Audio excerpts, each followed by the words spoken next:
Que a fala informal costuma fugir da norma padrão, a gente já sabe. Mas será que os desvios que as pessoas cometem são os mesmos em todas as regiões do Brasil? Nessa continuação da minha conversa com o Estevam, do canal Glossonauta, a gente começa falando sobre a tendência que a gente observa na fala popular de pegar palavras proparoxítonas, como árvore e abóbora, e transformar em paroxítonas, como árvore e abóbora. A gente mostra como esse processo não é nenhuma novidade no português, e logo a conversa vai para a valorização da norma padrão. Mais especificamente, como está fora da norma padrão não implica que um enunciado seja menos eloquente, e vice-versa. Muitas vezes um enunciado impecável do ponto de vista da norma padrão acaba sendo muito pouco eficiente. O Estevam traz até duas citações de ninguém menos que Santo Agostinho, duas citações que são bem relevantes para essas questões de correção e adequação ao padrão. Espero que vocês gostem. Você sabe uma coisa que eu acho engraçada, Estevão, é que a gente muitas vezes, eu pelo menos como professor de inglês aqui, eu não viajei muito os estados do Brasil, às vezes eu sinto que eu conheço mais variedades diferentes do inglês, que é a língua que eu ensino, do que do próprio português, que é a minha língua materna. Porque eu acho que isso está mudando agora, mas não chegava muito para a gente aqui os falares do Nordeste, do Norte, mesmo os do Sul, falar gaúcho. Então, eu sempre acho muito interessante ficar observando colegas de fora e eu fico perguntando se eles cometem, de certa forma, assim, cometem os mesmos desvios que eu, se eles fazem as mesmas distorções na pronúncia que eu encontro aqui. Por exemplo, aqui eu lembro que demorou um tempo para eu perceber que não era fósforo que se falava, e que era fósforo. E durante muitos anos, quando eu era criança, eu falava coscas em vez de cócegas, né, diminuindo o número de sílabas. Isso acontece na sua variedade também, aí na sua região? Sim, existe a pronúncia fósforo, mas eu, pelo menos, no meu falar, eu pronunciava essa palavra como fósforo. Fósforo. Fósforo. Era assim que eu entendia a palavra, era assim que eu ouvia e era assim que eu repetia. Quando eu era pequeno, eu dizia fósforo, fósforo. Mas sim, eu acho que além de fósforo, existem outras, como fósforo, por exemplo. No caso de cócegas, ou era cócegas ou cosquinhas. Mas tem alguém que não fala cosquinha? Eu nunca ouvi ninguém falar coceguinhas, cocegazinhas, nenhuma outra possibilidade. Tem alguém que fale? Eu imagino que não. Não sei. Eu imagino que não. Mas a questão é que eu não dizia coscas. Para mim, coscas, não, essa palavra não existia. Era cócegas. Mas Uhum. mais cosquinhas. Cócegas e cosquinhas. Sim. Eu também, pensando nisso, né, de você pegar a proparoxítona, né, que é esse padrão de ritmo, que a gente tem que é Uhum. bem esdrúxulo no português, a Uhum. gente tende a regularizar. Então, bêbado vira beudo, Então, pronto. ou, Não, né, mas esse exemplo a gente não tem aqui. Esse não? beudo, eu só descobri que ele existia já, eu acho que eu devia ter uns 16 anos, eu estava vendo algum meme aí na internet, alguma coisa, e aí estava escrito assim, beudo. E eu não sabia o que era isso, eu não entendi o que era isso. Porque aqui a forma popular é bebo. Bebo. A pessoa diz, ele está bebo. Eu não entendi o que era beudo. Pelo contexto, depois eu fui perceber que beudo era o equivalente do que aqui seria um bebo. Mas você tem a regularização ainda assim, você tira o padrão que é marginal da língua, né, a Sim. proparoxítona, e joga aí o bebo. Não, sim, existe uma forma popular da palavra, existe, só que não é a mesma. Não foi Uhum. bêbado para beudo, foi bêbado para bebo. Essa é a forma. Mas sim, existe, mas é outra, é diferente. Tem um exemplo, se eu não me engano, a palavra, acho que era caldo, que também passou por um processo parecido, não foi? Cálidos, exatamente. Quem, Cálidos, caldo, caldo, exatamente. mais um Sim, tem eco aí. palavras. Tem tégula, tégula, que nos deu telha também. Que a gente pega o padrão e regulariza. Tá vendo, gente? Na verdade, a gente não comete, parece que a gente não comete desvios, a gente não comete erro de pronúncia, erro de gramática, não. A gente está simplesmente recuperando a tradição histórica do português brasileiro. Vocês deviam dar parabéns pra gente. Eu espero que tenha ficado claro que, apesar de ter uma pontinha de verdade, isso que eu acabei de falar é uma piada. Mas, por precaução, vamos deixar claro: isso foi uma piada, tá bom? Não precisa parabenizar ninguém por pronunciar de uma forma diferente do padrão. O exemplo que eu dei, em latim a gente teria tégula, certo? Tégula é a palavra latina, tégula. Na formação do português, a gente vai ter a passagem de tégula para tegla, e aí tegla, esse grupo gl, ele termina mudando, tegla para tegla, telha, telha, até da telha. Então, tegula, tegla, telha. Então, sim, esse fenômeno de pegar uma proparoxítona e aí a vogal átona do meio termina sendo modificada de alguma forma ou se perdendo e a palavra termina perdendo uma sílaba, isso é algo natural da formação da língua portuguesa. Isso acontece, tem vários exemplos disso. Então, eu dei o exemplo de tegula, telha. Tem o exemplo de óculos, que nos deu olhos. Então, a palavra em latim é óculos. Aí passa de óculos para óculos, depois ele tem uma sonorização de óculos para óglos, e depois o gl, óglos, óglos, olhos, olhos, até dar olhos. Então, na verdade, óculos significa olhos em latim. E aí a gente pegou a palavra latina e recuperou a palavra do latim para nomear isso daqui. Então, a gente chama essas lentes aqui de óculos, que é nada mais do que olhos em latim. Os óculos são os olhos. Então, óculos e olhos são essencialmente a mesma palavra em dois períodos diferentes da história. Um lá no latim e outro já agora no português. Mas sim, é o mesmo fenômeno. Estou me sentindo validado em todos os desvios, todos os meus erros de pronúncia. Gente, eu tenho essa mania de fazer um comentário debochado ou mesmo fazer uma piada, mas mantendo a postura de quem tá falando sério. E o Estevão pontuou aqui que talvez seria uma boa ideia fazer alguns esclarecimentos para que ninguém interpretasse os meus comentários ou a discussão que a gente estava tendo de uma forma errada. Bem, quando a gente diz isso, né, a gente fala sobre esses fenômenos que acontecem de mudança na pronúncia do português atual e essas variações, a gente não está dizendo que vocês aí, que todo mundo deveria sair escrevendo as palavras de qualquer forma, em redação, em qualquer texto, e gerar o caos total. Não é disso que a gente... Não, por favor, não, jamais. Não é que vale tudo em qualquer situação, né? Não importa. Não, a gente está só falando do funcionamento da língua. Como é que as línguas mudam, como é que elas se formam, se consolidam, quais são os tipos de mudanças de sons que ocorreram no passado e que ocorrem no presente e as variações que existem. Isso não quer dizer que a gente queira que vocês saiam escrevendo português de qualquer jeito, ou mesmo que a gente defenda que deveria ser assim. Não, só estamos fazendo análise disso. Eu acho que a questão é mais assim, tirar o estigma.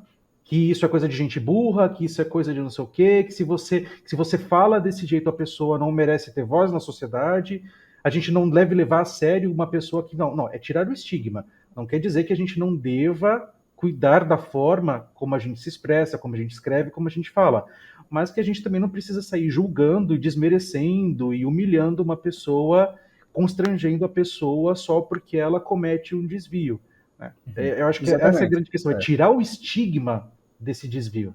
Sim, exatamente. Até porque o domínio da língua padrão é somente uma das formas de você desenvolver a sua intelectualidade ou a sua inteligência de forma geral. Ou seja, o que eu quero dizer é que há pessoas que não têm esse domínio e que só falam o português de acordo com o seu próprio falar popular, que diferem em vários aspectos da norma padrão, e que ainda assim essa pessoa pode ser muito bem articulada e ter muitas habilidades e inteligência para fazer várias outras coisas, e que essas habilidades não precisam ser ignoradas só porque a pessoa não consegue falar um português de acordo com a norma culta.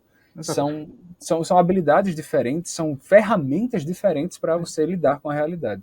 E o contrário também. Eu acho que você já deve ter encontrado muitas pessoas que falam aquele português impecável, só que são incapazes de manter um discurso coerente. Você pega aquele texto, na academia é muito comum isso, né? Você pega aquele texto com um português impecável, nenhum erro gramatical, nenhuma vírgula fora do lugar, só que é um texto chato, é um texto que vai do nada para lugar nenhum, é um texto que não diz aqui completamente vazio. Nossa, quer dizer assim, eu acho que também é uma... Eu acho que parte do nosso papel é tirar realmente o estigma das pessoas que não falam o português padrão o tempo todo, mas também tirar essa ideia de que um texto esteticamente impecável, um texto sem erros, ele é automaticamente um texto bom. Uma fala empolada, uma fala gramaticalmente precisa e correta, não é necessariamente uma fala boa, uma fala persuasiva, uma fala eloquente. Não é a mesma coisa.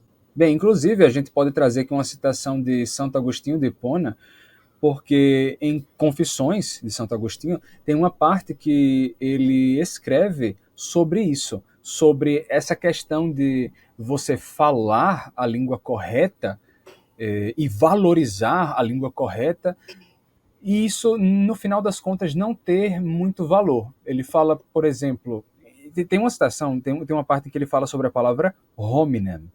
O acusativo de homo, que significa pessoa, né? Homo, ele fala de hominem. E ele diz que tem pessoas que se incomodam mais com o fato de alguém, em vez de pronunciar hominem com o H, dizerem hominem sem o H, porque um comentário, a letra H em latim originalmente ela era pronunciada, ela representava um som de H, uma aspiração. Só que com o passar do tempo, essa aspiração foi se perdendo até isso se tornar mudo. É tanto que na pronúncia das línguas românicas, o H é mudo. Na pronúncia eclesiástica romana do latim, o H é mudo. Só que ele representava um som originalmente.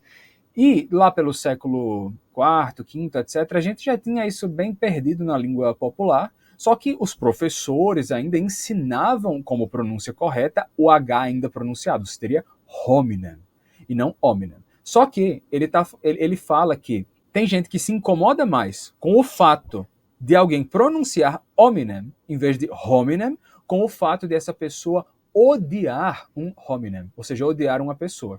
Depois da gravação, o Estevão me mandou a citação completa. Eu não vou ficar lendo aqui, mas eu vou colocar aqui na tela, tanto em latim quanto a tradução para o português. Se você quiser conferir, é só pausar o vídeo. Beleza? Pronto, continuando. Para ele, importa mais que você ame as pessoas, você ame o próximo, e mesmo que você não tenha uma boa pronúncia, do que se você tiver uma pronúncia impecável e no final das contas você odiar o próximo. Então ele faz esse paralelo. E tem outra coisa que ele menciona também, é que o latim ele estava perdendo a diferença entre vogais longas e vogais breves, que era muito relevante até porque você tinha palavras como os e os, que significavam respectivamente boca e osso. Então, os, com O longo, os era boca, e os, com O breve, era osso. No norte da África, aparentemente, foi o primeiro local de língua latina em que a diferença entre vogais longas e breves se perdeu. Popularmente, surgiu a palavra ossum, tipo a palavra ossum, que era uma variante, era uma outra forma de dizer osso. E assim, se você usasse ossum para dizer osso e os para boca, ou até mesmo buca, que era uma outra palavra que dava para usar para boca, então você diferenciava bem claramente bem as duas palavras. Mas se você usasse os e os falantes de latim do norte da África, que não usavam essa distinção no seu falar, eles também não iam ouvir a diferença entre os e os. Então a mensagem não seria transmitida corretamente. Se você usasse a pronúncia clássica, as palavras clássicas, distinguindo vogais longas e breves, no final das contas você estaria aí falando um latim impecável. Mas os falantes de latim do norte da África, eles não iam ouvir a diferença, porque eles não falavam mais assim. Então ele diga ossum, para diferenciar de os, em vez de dizer os e os. De novo, se você quer ver a citação original ou a tradução para o português, é só pausar o vídeo agora na tela. Pronto? Então, vamos continuar. A questão é que, mais uma vez, ele fala, é mais importante você falar, falar e transmitir a mensagem para aquelas pessoas a quem você quer falar, do que você simplesmente ter a língua impecável, etc. Então tem algumas citações como essas duas de Santo Agostinho de Hipona que falam sobre isso. Nossa, até parece que é importante você adequar a sua linguagem, o seu registro para a plateia, né, para o seu público. Nossa, quem diria isso? Quem diria que cada situação exige um estilo de língua, né, uma adaptação do seu? Quem diria que cada situação demanda um registro diferente? Nossa, nunca poderia imaginar isso. Pronto, então em Santo Agostinho a gente encontra duas coisas diferentes. Uma, adequar a sua fala ao público, ou seja, se você está falando com o público e você for usar um termo que vai confundir as pessoas, não use. E outra coisa, ele diz que é mais importante a sua atitude em relação à pessoa, né, e você não odiar a pessoa, mas amá-la. Isso é mais importante do que você ter uma pronúncia impecável, etc. Ou seja, são duas coisas, dois comportamentos em relação à língua que a gente encontra nos escritos dele lá, né, um falante nativo de latim lá dos primeiros séculos depois de Cristo. Então, acho que são coisas importantes assim para ter em mente também.